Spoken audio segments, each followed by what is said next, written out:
हली आओ साथी सन ॾे हलूं जिथे जीव जरकन दिलियूं धोपिजन। हलो हलो सन हलो, जिए सिंधु देश जिए साईं जीएम सैद। अचो त 17 जनवरी पूरी एशिया जे अज़ीम शख्सियत रहबरे सिंध साईं जीएम सैद जी 121 सालगिरह जे मौके ते सन हलो, जिथे साईं जीएम सैद जे नज़रिए तहत अमन आलिम तरक्की बनी आदम अक़वाम इतिहाद जी पूरी दुनिया ॾांहुं ध्यानु ॾियारियूं त असीं वतन सिंधु देश जी आज़ादीअ जी घुर करियूं था।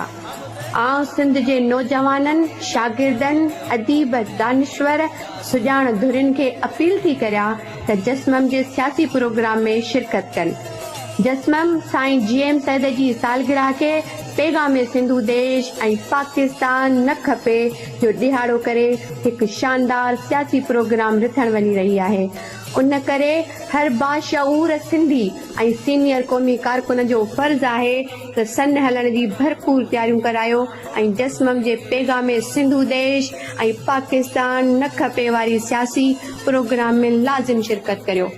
सिंधवासियो, नौजवानो, बेखौफ बणिजी सिंधु वतन जी वारसी ऐं मालिकी करण लाइ 17 जनवरी ते हर सूरत में सन पहुचण जो अज़म ऐं इरादो करियो।